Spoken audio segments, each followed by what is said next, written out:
Well, welcome from cloudy Ithaca, New York. Thank you for joining us today. A lot has changed in the last couple of years, but a major shift has happened surrounding work.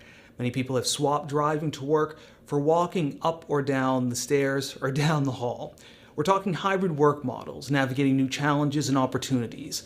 These models represent a major shift in how work gets done. Now, every business may have their own definition of hybrid work, but it's exciting to see a growing number of different designs. We've also witnessed the benefits of workers and organizations that come with increased flexibility. But despite many benefits, hybrid work models also present some unique challenges. Today I'm joined by ILR Professor Brad Bell and Dyson Professor Donna Haeger.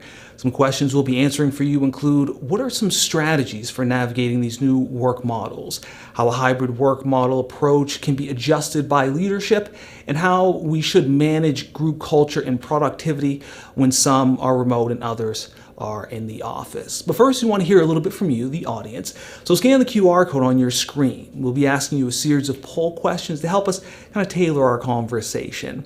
So our first question we want to ask you is, do you work solely from home, in the office, or a nice little mixture of both? Now, as we wait for some of your responses here, we want to remind you that this is being recorded. So if there is anything you missed or anything like that, you can of course go back and rewatch it. We also want our conversation today to be as interactive as possible. So submit some of your questions in the chat, and you can also submit those in our Slido poll as well. The chat box is right up there on the top right of the player. And we are getting some responses. So it looks like we have a nice mixture of people working in the office and in the home. It looks like we have about roughly 70% that has a nice mixture of office and home. So that is perfect. So let's baseline our conversation today. I want to start with Brad, who's actually joining us remotely, coincidentally. Now, Brad, what is hybrid work, and what are some of the different forms that it can take? Hi, Nick. Great to be with you today. I think a key aspect of hybrid work is really that it kind of mixes both virtual and in-person work models.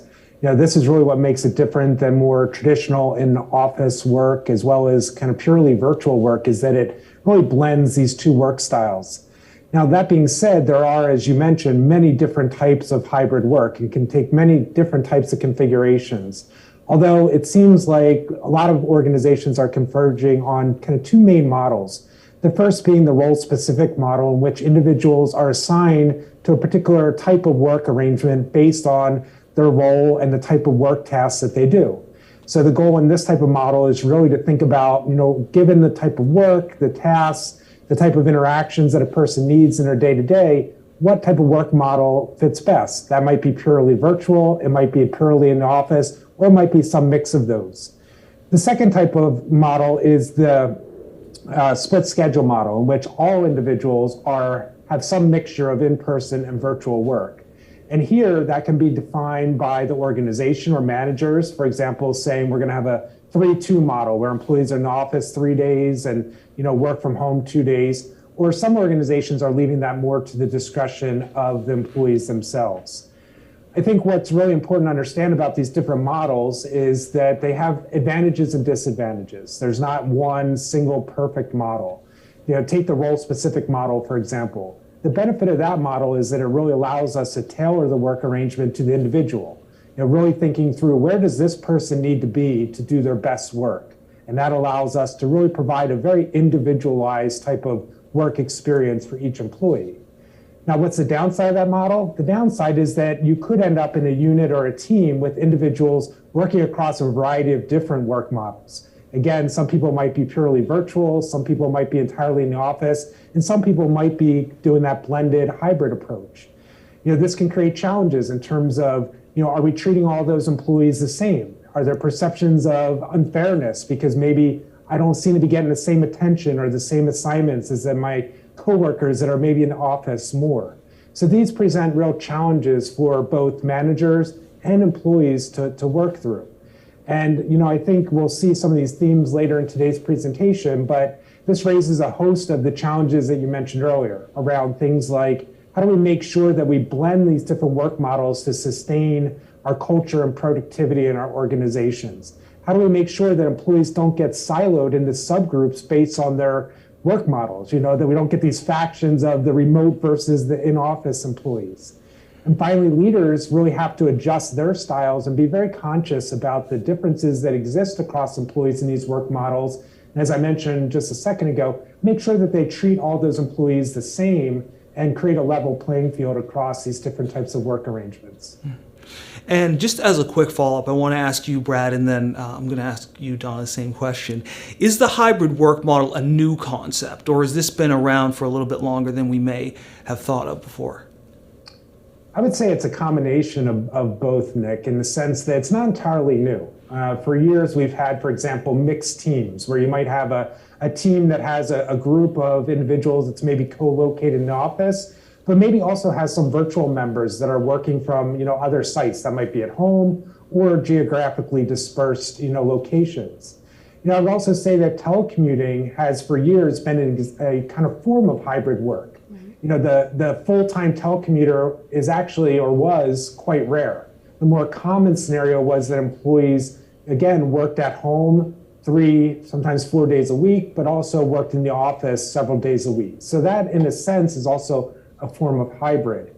I think what's different today as we really kind of embrace these hybrid models is two things. One is hybrid models today, I think, are much more dynamic. I think what we're going to see is employees, as I mentioned, working across a variety of different work models. And I think we'll also see those work models shifting over time. So an employee, for example, might not always be on a 3-2 schedule based on what they're working on at any particular time. Maybe one week they have to be in the office 5 days a week. Another week they can be at home 5 days. And other times they really need to split their time. So this will create a lot of kind of dynamic, changing nature of work that managers and organizations will have to wrestle with. And I think the other key difference is just scale. Before the pandemic, if we looked at various surveys, individuals that regularly telecommuted, that was about 1/3 to maybe 40% of the population of workers. I think what we're seeing today is that these hybrid models in many organizations are going to become the predominant way that employees work. Where they can work that way. So I think both the kind of dynamic nature as well as our more widespread adoption does create a new landscape as we think about hybrid work. And Donna, same question. Yes, thank you. Great outline, Brad, and I totally agree. Role-specific and split schedule are, I think, what we would call new. And what's new about that is we have a name for it now. There have been inklings over time in terms of the hybrid or that mix of work, but so much more prevalent now. And that's important. It's important to understand what style of hybrid we're looking at, what is hybrid, and how do we treat hybrid? How do we do it in a way that is most productive? What's also new is the job shifting that's happening right now. As organizations are defining and redefining roles and required methods of attendance, people are choosing which organizations and best jobs fit what they prefer, what their preferred method of attendance is, and also what is the required method of attendance at a particular organization. So this differs not only from industry to industry, but from person to person. So we're in the midst of a very big shuffle here in terms of this new method and this new model because it's so much more prevalent. And as a nice follow-up to you, Donna, as well, what's your experience been like over this last, year, 2 years? It seems like it's been forever, but what's your experience been like, working and teaching hybrid compared to in-person, compared to completely remote? What's your experience been like? It's been really interesting, and what I've learned are a few things. There's number one, technology. Everyone's working at a different skill level. Different tools, disparate connectivity. This creates different levels of comfort for everyone and thus a different pace of getting the work done. We have to be mindful of that. Timing is different based on world location. Colleagues, students can be across the world, bringing the time difference to 12 hours. This means that conducting work and communicating from one person at 9 a.m. requires another person to be on board at 9 p.m. So as an example, as a teacher during the pandemic when students were in very different time zones, I hired teaching assistants who were willing to support students during evening hours to share the burden of time difference.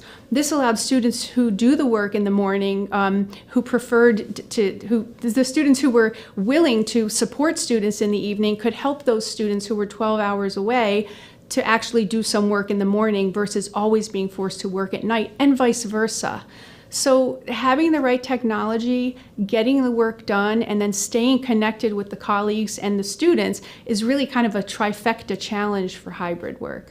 I guess I've never thought about that before, having, one person at 9 a.m., another person on the West Coast, and balancing those hour differences. I guess that's one thing I never really thought about. Yeah, it's super challenging, and you can't expect one person to always be on at 9 p.m. just because they live 12 hours away. And so we really have to accommodate one another and be thoughtful of how we do that. And now several surveys show the large portion of organizations have or are planning to adopt hybrid work to some extent. Now, what is driving the growth in these models? Well, first off, we learned that it can be done, which is good news. And we may have gone into it reluctantly, but we're adapting. And that's the key to getting these models to work, is the adaptation.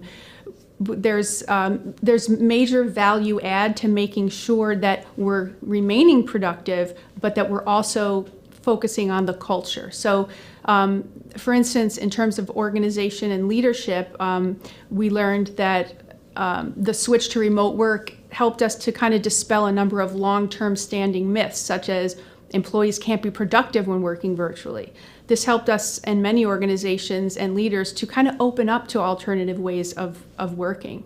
Organizations also recognize that hybrid work can lead to cost savings related to travel and real estate expenses. We learned that technology designed well and used wisely can in fact support work where employees are not co-located.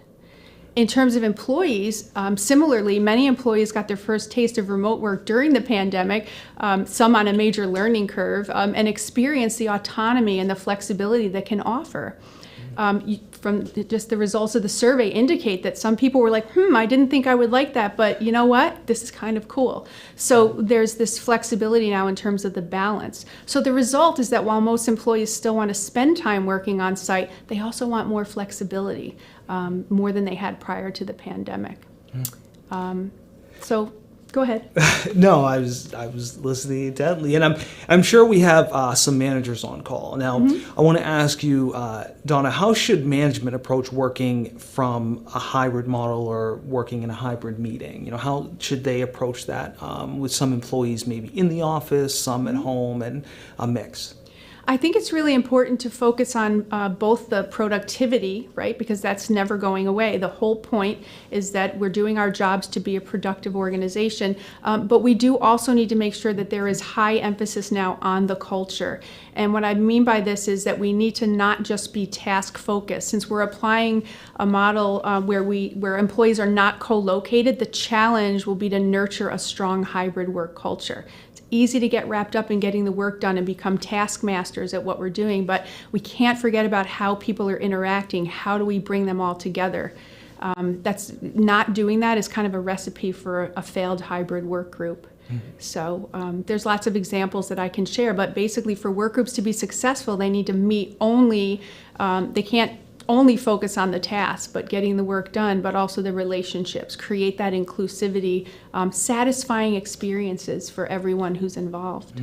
It seems like experiences is really kind of a major factor in there, having that in-person kind of connection with maybe some of your team members compared to just kind of a cold screen. Absolutely.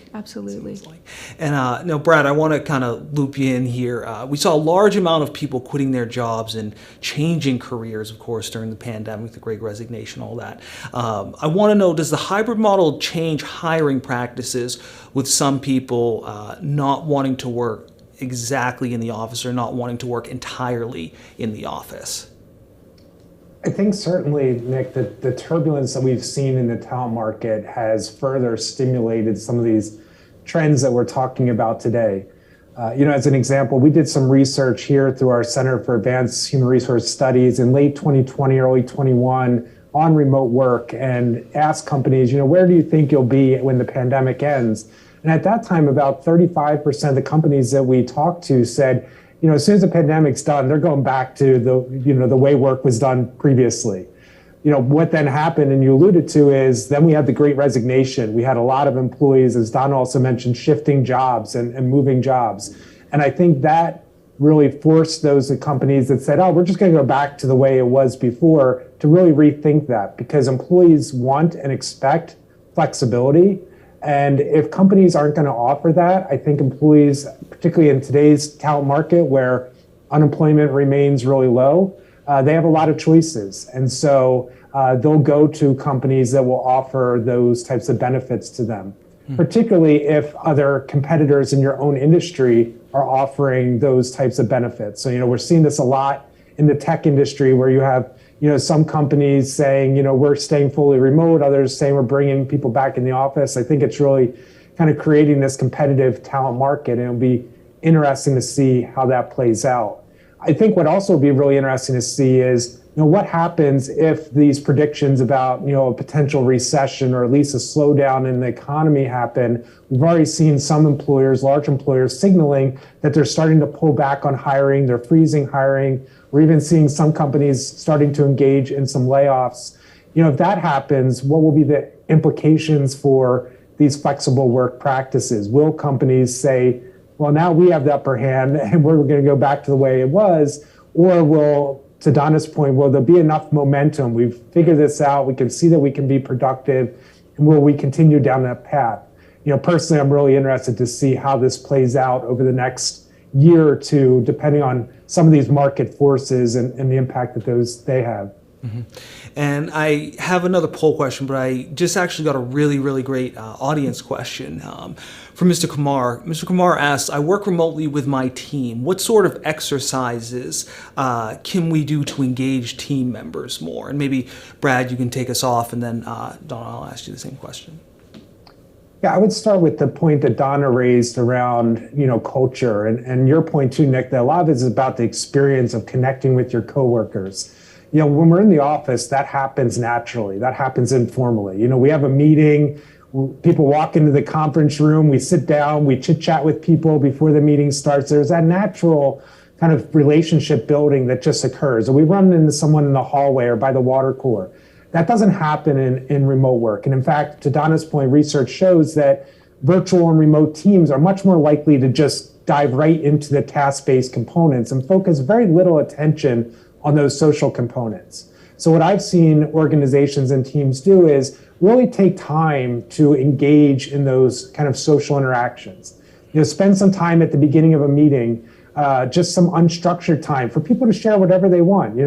Talk about what's happening in the workplace. Talk about what's happening in your own personal life. Mm-hmm. I've seen other companies or teams take that to the next level where employees will share, panoramic pictures of things that they did maybe on their summer vacation or, what they, other things that are important to them in their lives. But the whole point is that when you're a remote and virtual team, you really need to be purposeful, systematic, and planful about creating and orchestrating those opportunities, because they're not going to occur just by happenstance. And so you need to make sure that you build it into your team's rhythm and everyday types of interactions. It's funny you mentioned pictures. I have a newborn, and every morning my team's like, I want to see a picture of your newborn. Because they change so quickly. They do. They change very quickly. So it's funny you mentioned that, Brad. But I also wanted to get your thoughts, Donna. Yeah. What advice would you give Mr. Kumar? Well, I couldn't agree more with Brad, and I think it's really important to be mindful, because when people have really good experiences at work and they feel included, they're more productive, and that's really great for everyone. There are many things that you can build into meetings, whether the organization requires you to build them in or the individuals in that particular work group decide to build them in, some kind of an etiquette around what are we going to do. Adding time to a particular meeting to have the small chit chat is a really great idea, but you can also designate some personal time, some meetings that are not about the formal meeting and not about the procedural project management piece, but hey, let's get together and just catch up on things, what's going on, to continue to build that camaraderie, right? To have those bonding experiences. It's okay to do that, and it's probably going to become more normal. I think team building is...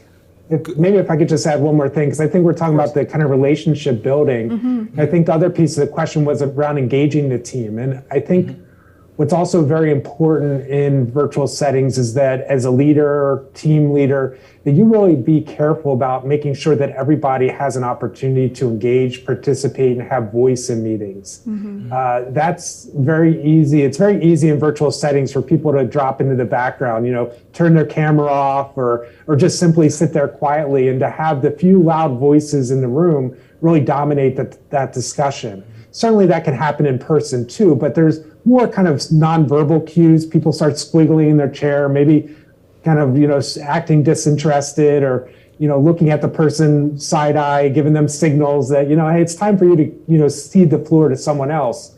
But in virtual settings, that doesn't happen. And so as a leader, you really have to make sure that everybody has an opportunity to take turns speaking. Everybody has a chance for input. And again, there is research that shows that teams that do that in a virtual environment that have more even distribution of speaking actually have much better performance and outcomes than those that don't. So that's a key part of engagement in this setting as well, beyond just building those relationships. Now, Donna, should we have our cameras on during meetings? Well, do you know what? That has to do with the group. It has to do with, there are two different ways to set these policies, and I'm sure Brad would agree that organizations will set some of the guidelines for how this hybrid work is set up, but then the groups, those sub-work groups, will also and should be able to decide. Employees are the key input to getting this work done, and so setting those ground rules, and I call it meeting etiquette, setting the etiquette about each of those groups will be about what kind of work are we doing? Is it necessary? Just like defining the new roles in these jobs, that some of these positions, like first responders, should be 100% in person. Some can be a little bit of both, and some can be 100% virtual. Just like setting that up, it's going to be about what is the project we're on, what type of work are we doing, do we need our videos on or not? That's really, really important. Meeting etiquette, one thing to take away from today. Remember that one. And that actually brings us to our second viewer question. So like I mentioned in my intro, we have a nice QR code where you can scan that. So our second question is for our audience, do you prefer working solely at home? Do you prefer working maybe solely in the office, or a nice combination of both? And we'll kind of wait for your responses there. And I want to thank the audience for continuing to get in those audience questions there. And it looks like, wow. Most people prefer, or actually, oh, here it goes. It updated. Basically, everybody prefers a nice mixture of both. I know me personally, I like working in the office. It's just one of those things. I want to thank the audience for your responses, and I actually wanted to follow that up with a great question that I just got from Steve in our audience. So Steve asked, with a mix of hybrid, both obviously in the office and at home, and fully remote members, how do we approach team building? It can be a challenge, especially because we're used to a lot of the team building being in person, and that's okay. Some people actually do prefer that even though we're working sometimes remote, sometimes live, we are going to be geographically dispersed, and that's going to become more prevalent now as organizations cast that wider net for people to work for them.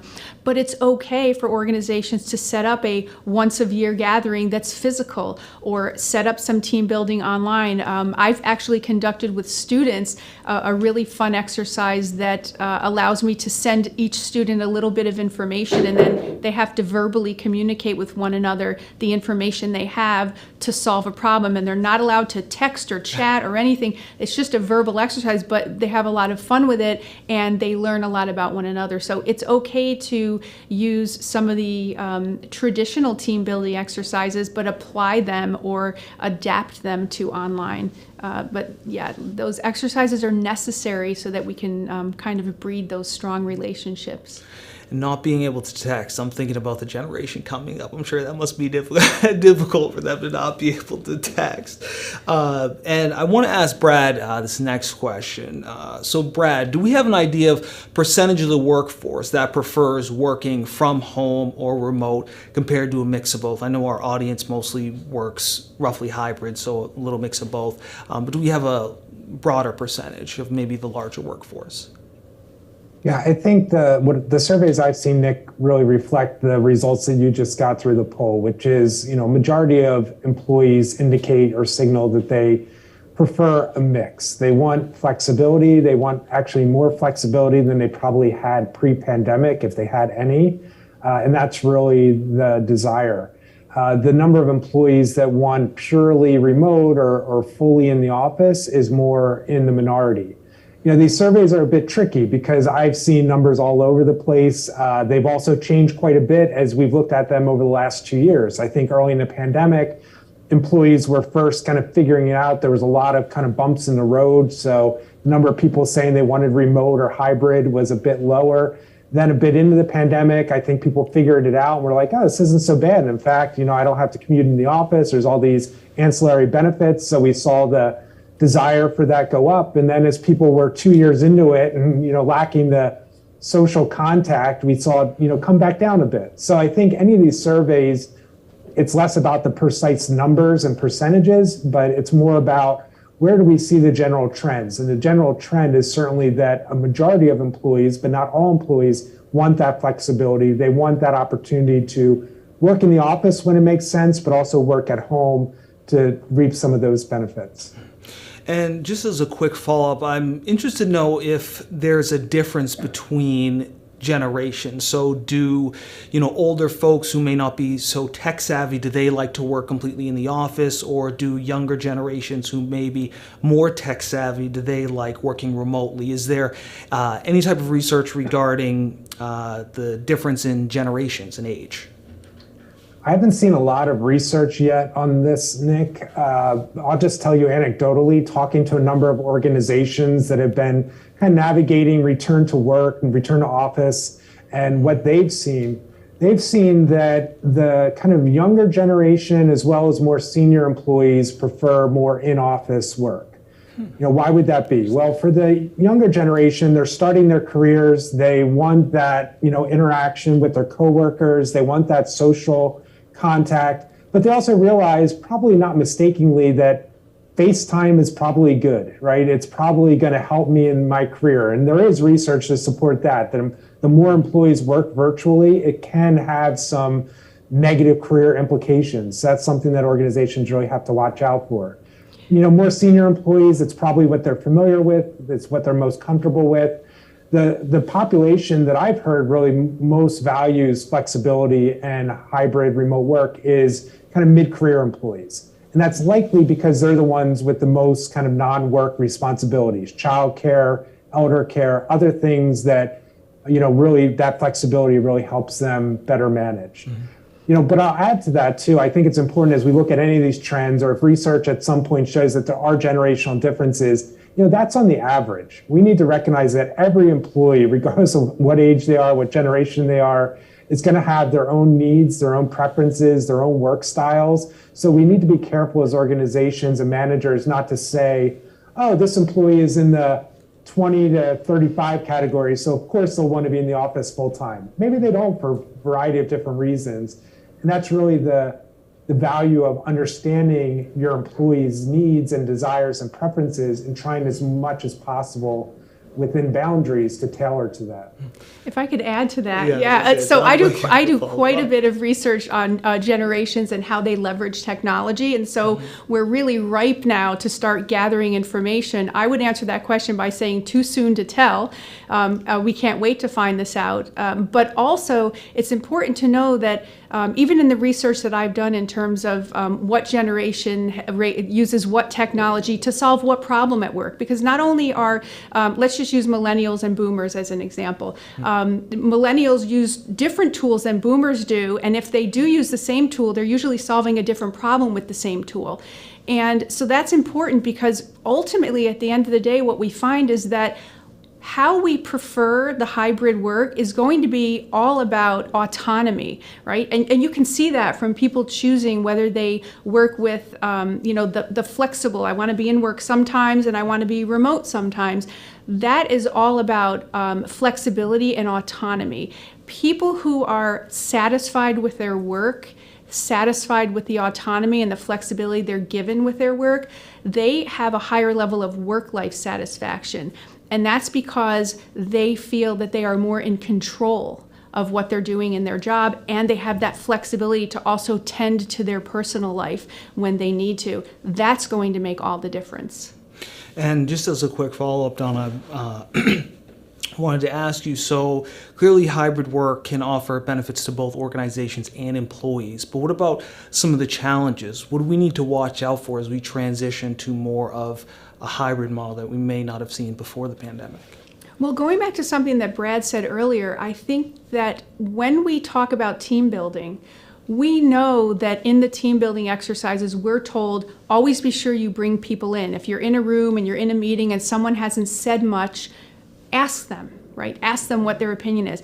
That's going to be very, very challenging, and it's going to be really kind of one of the number one things that we need to do is make sure that we engage all of those people, because the person who is quiet is even more quiet when they're online. So that's a big, big challenge.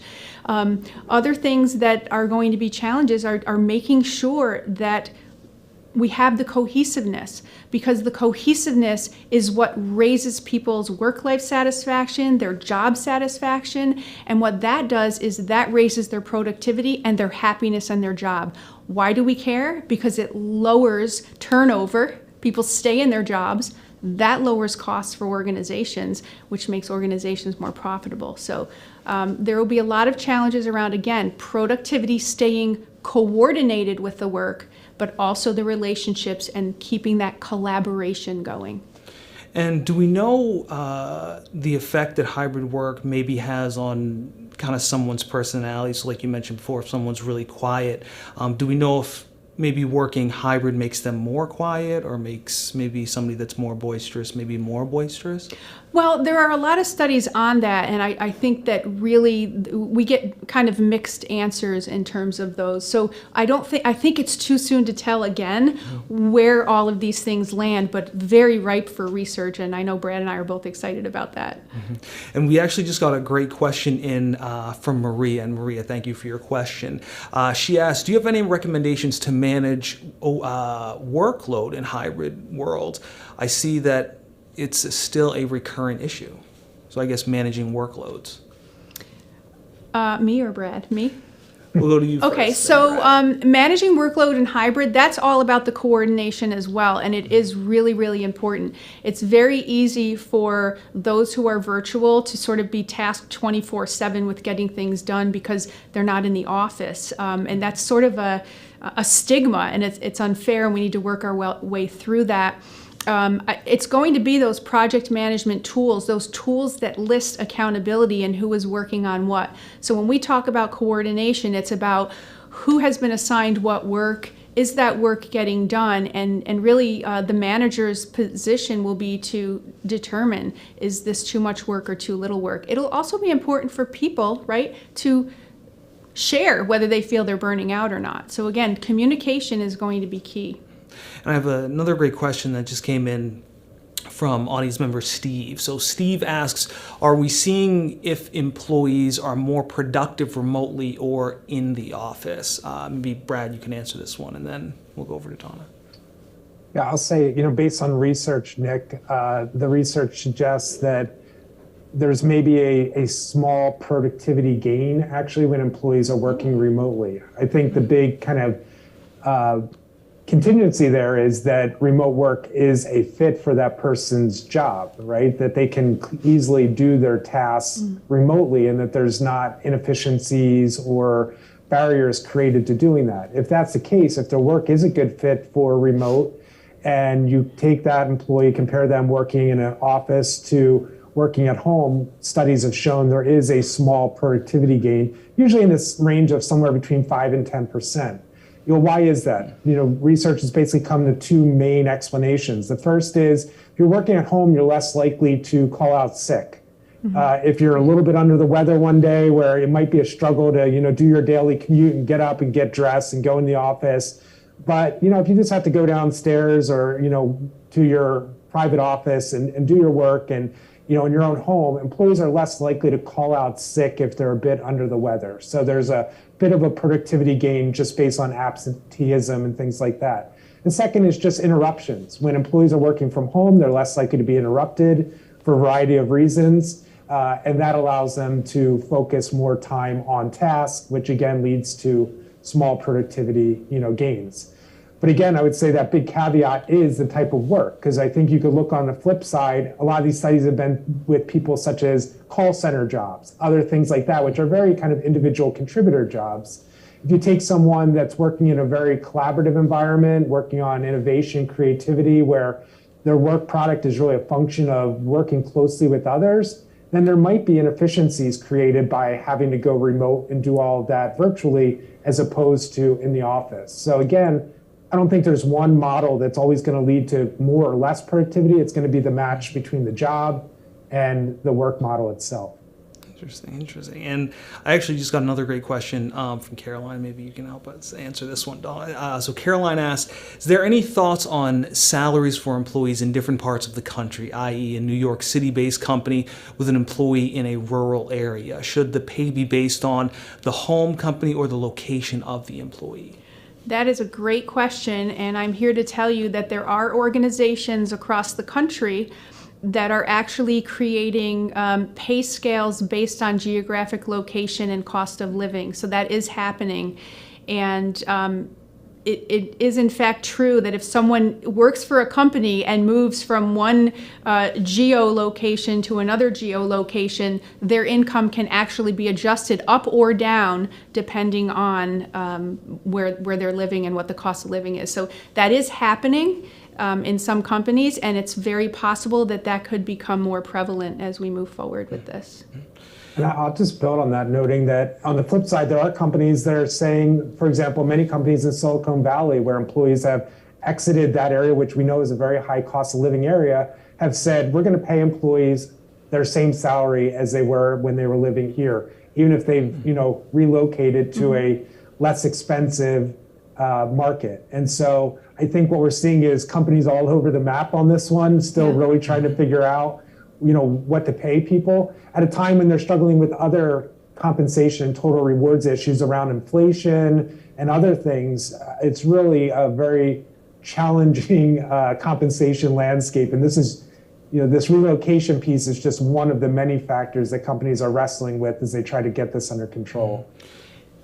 If I might circle back to the idea of burnout and productivity, I really think that, if I may hypothesize, I really think that the focus should be more on burnout than lower productivity. And I'll tell you why.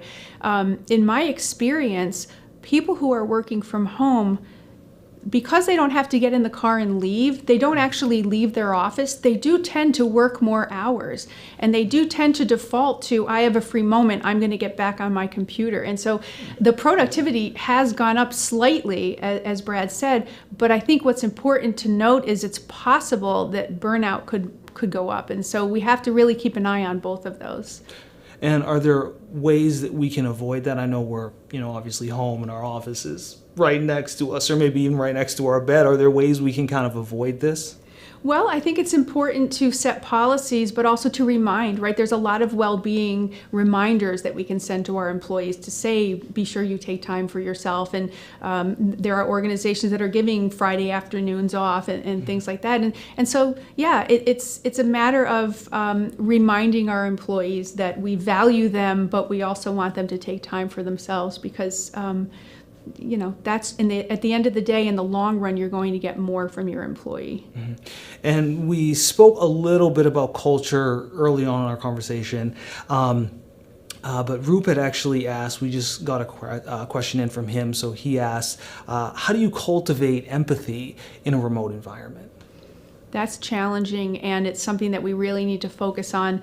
Cultivating empathy is actually, in a way, could be part of the relationship building, right? Because what we can do when we cultivate empathy, what we want to make sure we do is help people to be mindful of others, and we do that through what we call perspective taking, trying to put yourself in the other person's shoes, right? Because oftentimes we look at things from our own vantage point, and so we need to be flexible and understand, how is this person feeling? What scenario is this person in? So with empathy, our exercises in being mindful and thinking about what position that person is in. And I'll just maybe add to that, Nick. I think one of the benefits of the pandemic I've heard from a lot of companies is that leaders and managers became much more empathetic actually in their leadership styles.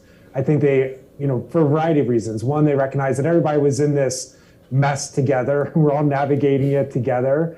They recognized that employees were making tremendous sacrifices, to help keep their work and the organizations going. I think that the managers also, with their employees being remote, did things like random informal touch bases, which maybe they didn't do in the office as much, right? But they did it more when those employees were working at home. And then I think there were simple things like, us being on Zoom in our homes kind of gave people a glimpse into our lives and humanized us to an extent. And I think all those things contributed to a more kind of empathetic leadership style.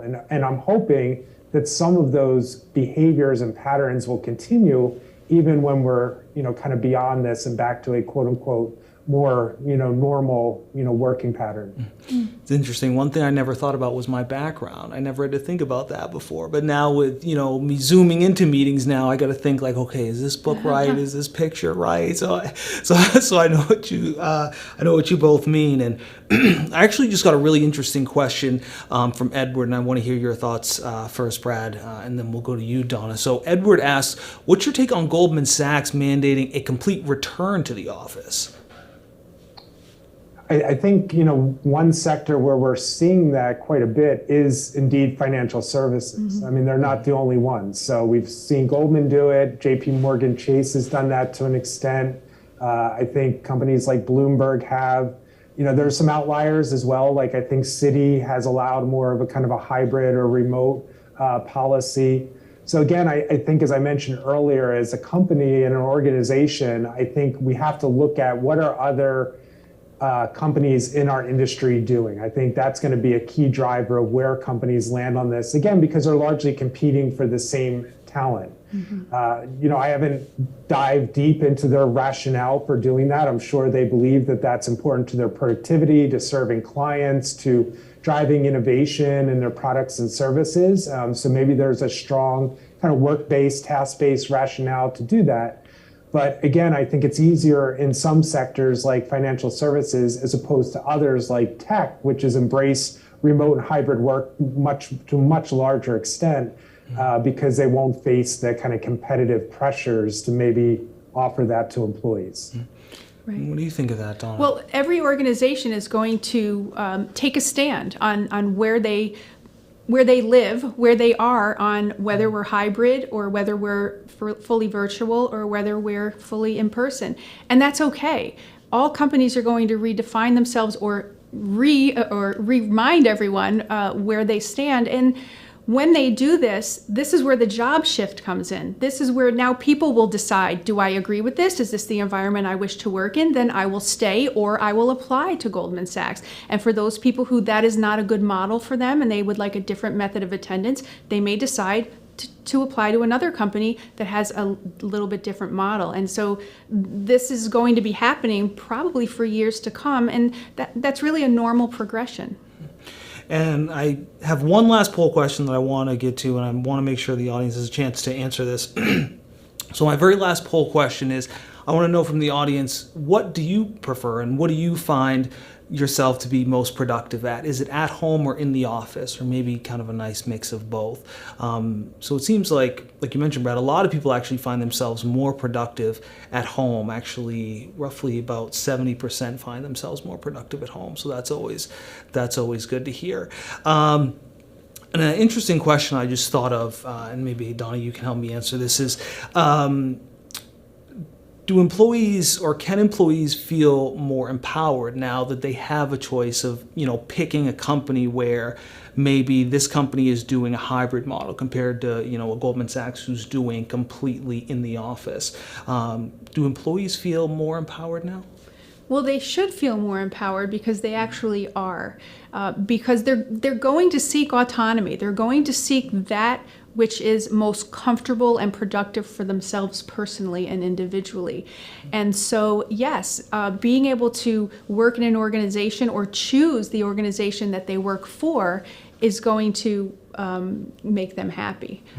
Also, being able to choose within the organization how they work is going to make them feel like they have more autonomy and make them feel more satisfied. So organizations have to understand that people will shift from one organization to the other, but also they need to tend to internally, for all of the people that they have, are we allowing people the freedom to work the way they want to work? And what are some things that maybe, management or human resources should be conscious of, knowing that, some employees may choose to not work for a company or work for a company just based on if they have hybrid work or not?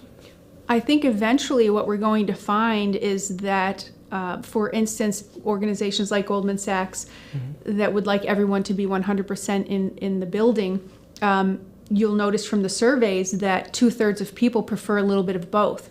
It's possible that down the road, the organizations who choose the fully in-person, and again, I'm speculating based on the statistics we've just seen, may find that they're struggling to find people to apply. Now, they can cast a wider net now, but if they're casting a wider net and they want in-person, they have to move people, and the people who are willing to move may not be as voluminous. So there can be challenges. And I have a great question that actually just came in from Sharon. So Sharon asks, can you speak more about adding to the culture, especially if the culture may be suffering already as a result of working remotely due to COVID? We're looking to transition to a hybrid work environment, but we're still grappling with fallout from going virtual. So it looks like Sharon's kind of trying to grapple with this question. Well, there's a course coming out from Cornell called Hybrid Learning Essentials or Hybrid Work Essentials. And everyone is still grappling. It's really very new, and we're trying to make sure that we create a format and guidance and ideas around how do we do this? How do we keep this culture going? And even with cultures that are already suffering, applying some of these strategies, hopefully continuously, will help with creating a better work environment.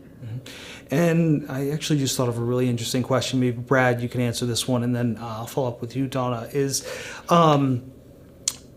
say COVID didn't happen, that would be nice. But say COVID didn't happen, did we see a lot of companies start to transition to a hybrid model, or did COVID kind of force a lot of companies to transition to a hybrid model? I think it largely forced most companies to transition to this model. The research that I mentioned earlier that we did through our center back in 2021, we found that, pre-pandemic, I think it was only about maybe 20% of the companies that we talked to really embraced hybrid or remote work as a kind of normal operating practice. A lot of companies had remote work as an exception. Hey, I have a repair person coming to the house today. Can I work from home today because of that? Most companies had that type of flexibility, but the flexibility I'm talking about is where on a regular basis, I get to work at home on a weekly schedule. And so I think the pandemic has really accelerated that for many of the reasons that Donna mentioned earlier. It's broken down some of the myths. It's shown us that we can do it. I think it's opened a Pandora's box, and how the employees have experienced it. They're sitting around saying, do I want to go back to the way it was? Spending 2, 3, 4 hours of my day in a commute? No, thanks. So I think all those things have created a momentum that it's just not going to be held back. Again, we're going to see companies go back to their old models, like the Goldman Sachs and others, and I think that's fine. But I think at large, we've definitely seen a shift in this direction that wouldn't have happened so quickly had we not had the pandemic. You mentioned commuting earlier, and I'm thinking like having to drive up and down the hills in the snow. Obviously, here in Ithaca, it's brutal. Now, Dawn, we were talking a little bit about kind of the wear and tear of, working a lot more at home and taking breaks and everything like that. And I just got a great question in from Emmett. So they ask, in Europe, there's a few countries that are experimenting or transitioning into a 32-hour work week and having their employees still getting paid for 40 hours a week. Do you see the U.S. companies adopting this model maybe? It's possible that some will adopt this model. As I mentioned earlier, some companies have allowed their employees to take the Friday afternoons off, and I'm not aware that they've reduced salary for that. And so, that's something that can happen, and it'll be really interesting to see if we get the same amount of work done in 32 hours.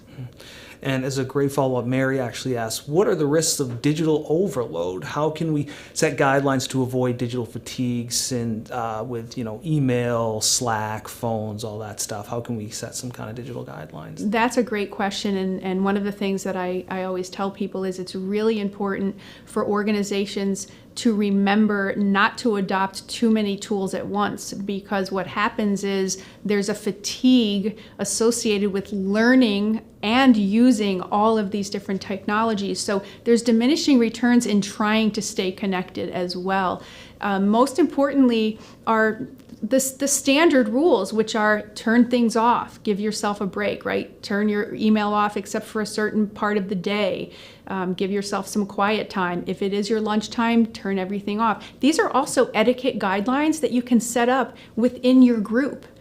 And that can be something that you do. This is quiet hour. These are work hours. This is the time we're going to ping each other, etc. Because that pinging can drive you mad while you're trying to concentrate on something, right? And I do that. I have to turn off my email, my phone, and everything if I'm doing something that's really cerebral. And we all need to do that, or we can't get the work done because it takes so much time to get back into what we were concentrating on. I'm thinking just, of my email constantly pinging and me continuing to get Slacks and stuff like that. So it's yes, definitely feeling that for sure. And as a great follow-up question again from Aaron, and Aaron, thank you for this question. Aaron asks, with more remote workers, are employers providing more stipends for phone internet use? And this, maybe Brad or Donna, you can answer. I haven't seen a lot of employers providing stipends specifically for phone and internet. I think there's perhaps wrongly an assumption that most employees have access to those types of technology. What I am seeing employers provide stipends for are things like home office setup, chairs, desks, ergonomic-ish, things to make sure that employees are in a kind of safe and comfortable environment. Some organizations have done that, specifically for certain items, like, we'll reimburse you for a nice chair and desk and workstation. Other companies have given a flat stipend, here's $500, use it as you want, or you can even donate it to a charity if you don't need it and you already have a nice office, set up. But that's more what I've seen.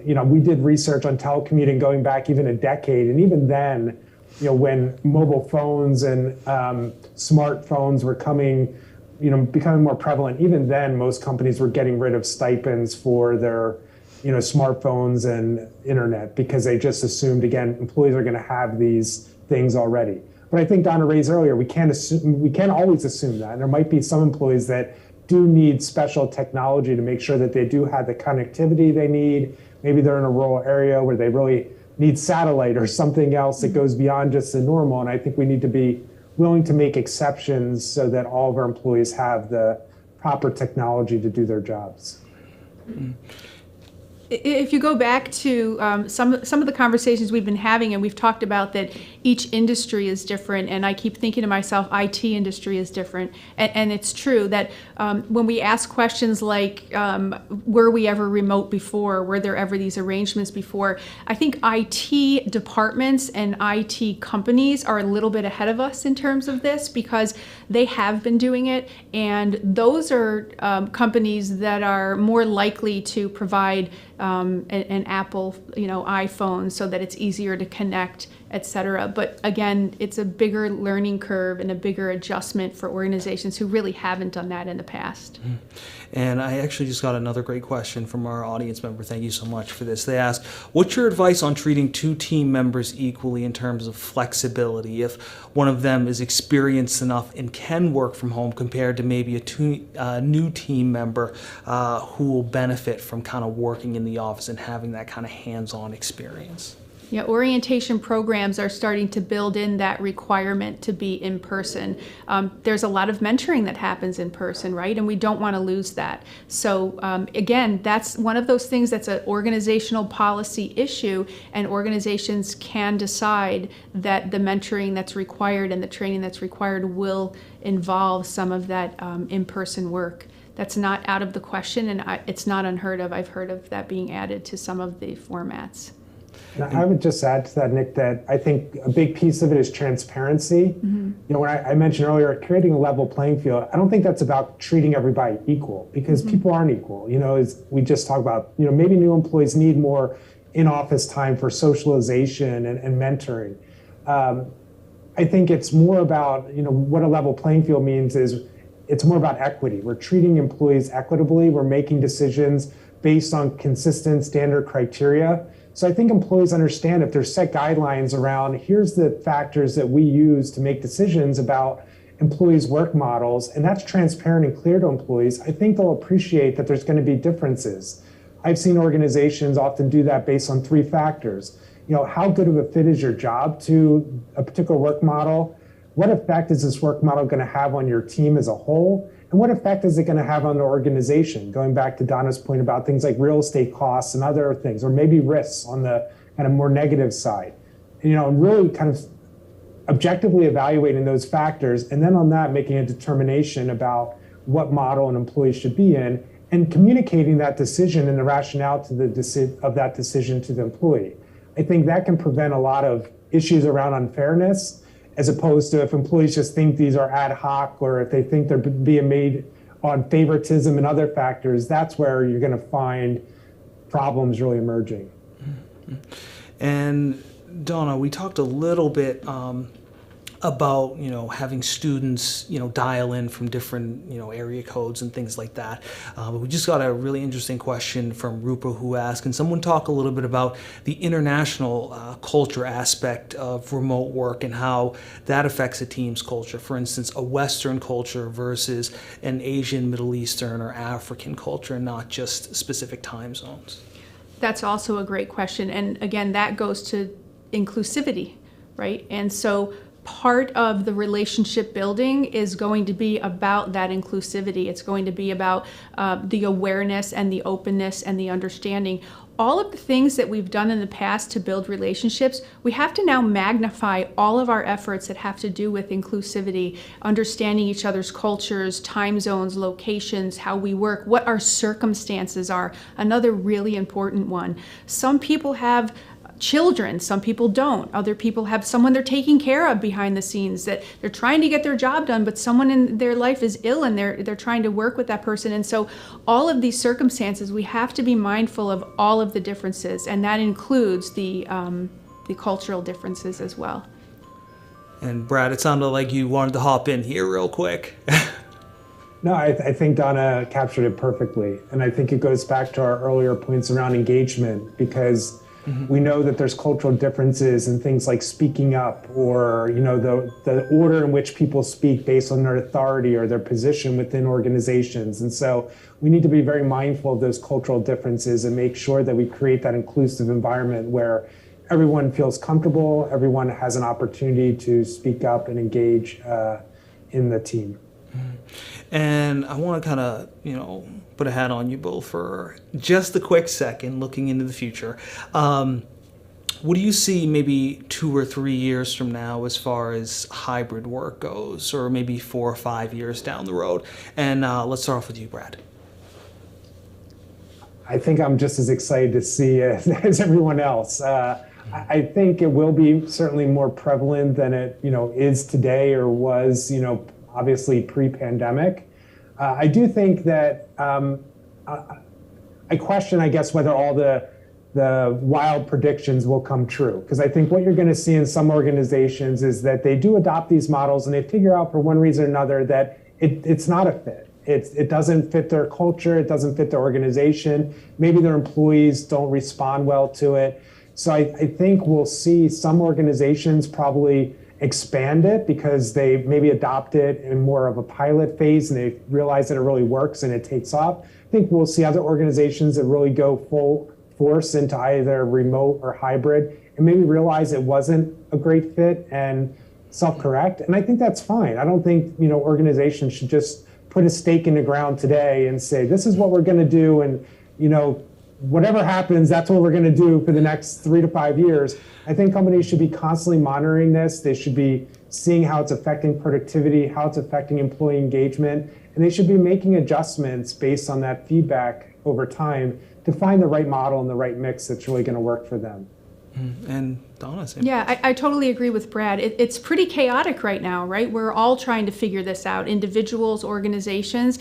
And so what I'd like to see in the future is this is going to be an iterative process. It's going to be trying things, seeing how they work, engaging employees to communicate what works and what doesn't work. And hopefully we'll reach some level of equilibrium. But again, as Brad said, we'll never reach a point where this is exactly how it should work. It's really going to be based on an organization's design, the needs, the employees, the industry, et cetera.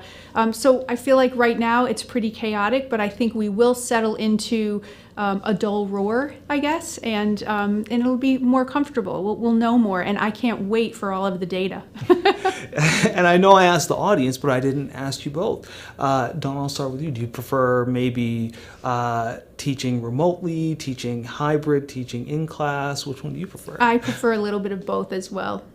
There are certain aspects of teaching that do not lend themselves to being online. The administrative piece maybe, but not the teaching piece. And Brad, how about you? What do you prefer? I prefer things like teaching in person, but I do like working remotely when I have to do things like write or work on research. So again, it speaks to me that the task kind of work model fit. When I really want to be around others and social, in person's great. When I really want to put my head down and work, I love remote, and that works for me. Agreed. And I like remote as well. So one last question before we wrap up, and I want to thank the audience for your feedback. A lot of our audience is working hybrid, so in some type of mix between working in the office and at home. What's one thing you would want to leave them with, or one piece of advice that you would want them to know? And I'll start with you, Brad. I think one piece that we've alluded to, and Donna mentioned the fact that, and research has confirmed that when people work at home, that they work longer hours. And so there's this whole academic literature on what we call boundary management. And that means managing the boundaries between work and non-work life. And I think hybrid and remote work, really challenges that because it blurs those boundaries. It removes a lot of the cues that signal to people, oh, I should be done with work now because everybody's left the office and the lights are out and I'm the only one here.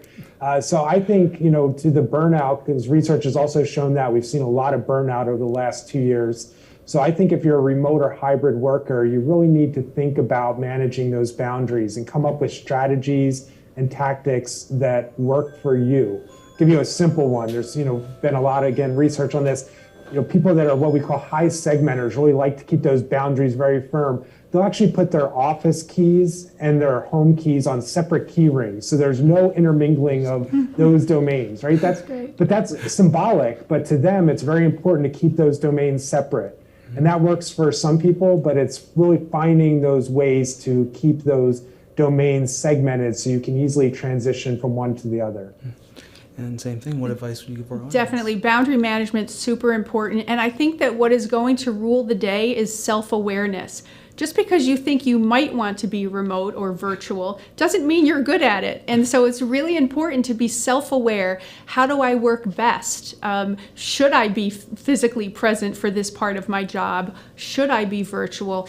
Understanding yourself and how you work the best will help you to choose what position and what organization you want to be with. And self-awareness also goes for the organization as an entity. Organizations need to understand who they are, what they represent, and which model, or in which department, which model will work best. Donna, thank you so much for joining us. Brad, thank you so much for joining us. I want to thank the audience. Now we have one last question we want to ask. We just want to, hear how we did. So again, right on that Slido poll, submit your responses. We want to kind of hear how we did. But again, thank you so much for joining us, and have a good afternoon.